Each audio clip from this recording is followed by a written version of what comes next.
from the VMart management, extremely positive and hopeful of what the quarters ahead are going to look like. And the stock now has recovered a good 1% as we speak. That's VMart Retail in trade for you. Let's talk about one more company, and that's, Texmaco Rail. That's the one in focus. And let me welcome on board Sudipta Mukherjee, the MD at Texmaco Rail and Engineering Limited, on the show right now. Sudipta, great to have you today on ET Now. Tell me, given the political shift in West Bengal, and that's the big topic right now, how meaningful can faster clearances and, improved ease of doing business be for Texmaco with your large manufacturing presence in the state? Good morning, Aisha. Thanks for having me again. Of course, there is an euphoria, and you see that there is a clear mandate and absolute majority the government is going to come in after the poll result. And for Bengal, if you see, it's a kind of after almost a 5 decade that there is an alignment with the central government and the state government.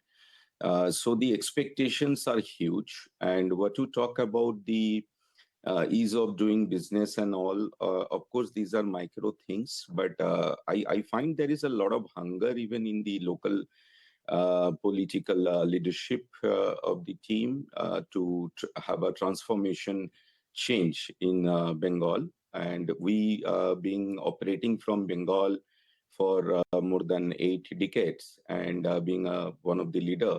So we find that it throws open an opportunity which could be a huge compounding effect in terms of doing business and the growth and focus of industrialization in this part of the country. Because Bengal is very strategically located, as we all know, it's a gateway of the Northeast and, of course, the Southeast Asia. So we expect a lot coming right from the rail corridors and the government support of inflow of few new projects, because we have seen the way government works the talks for the India growth story. And in Bengal, of course, the GDP growth was actually we have witnessed a little less than the country average last couple of years.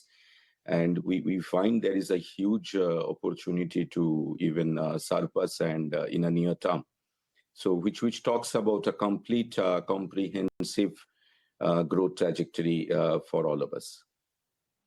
Okay, so that sounds good. Also help us understand a little bit more on this topic. If, the development starts to take place in West Bengal as we're expecting to see, and if these toll projects and metro projects in West Bengal finally move faster, where do you see the biggest opportunity for Texmaco? Is it going to be in wagons? Is it metro systems or rail infra? Or are you seeing equal opportunity across all the segments that you're present in? We find equal compounding opportunity in all these segments. We have been as the largest producer of freight rolling stock and components and supply to Indian Railway, as also the largest exporter. Now, we see that this kind of alignment always ensures that there are better inflows in the infrastructure sphere. And we have seen the government of India's focus on infrastructure push.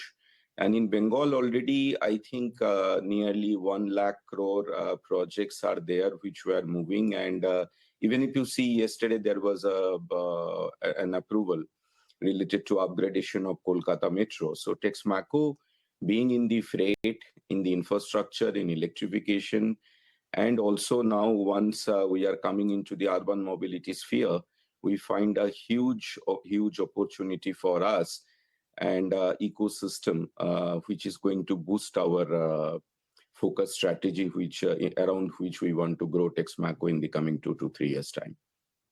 But Sudipta, you've always spoken about, doubling revenues in 3 to 5 years. What gives you the confidence, or rather, I should say, does the West Bengal political situation now further instill confidence that this kind of growth target is achievable?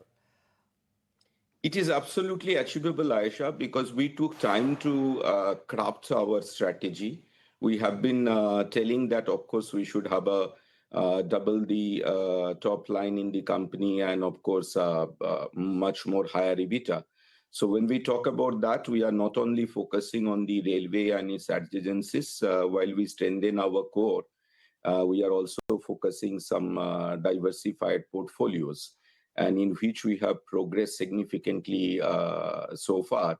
So we are pretty confident that by 2030, which we call internally as a Vision 2030, and the all excitement comes for Texmaco that when we have crafted and we have worked for it, we had no kind of leverage of the change of what has happened in West Bengal.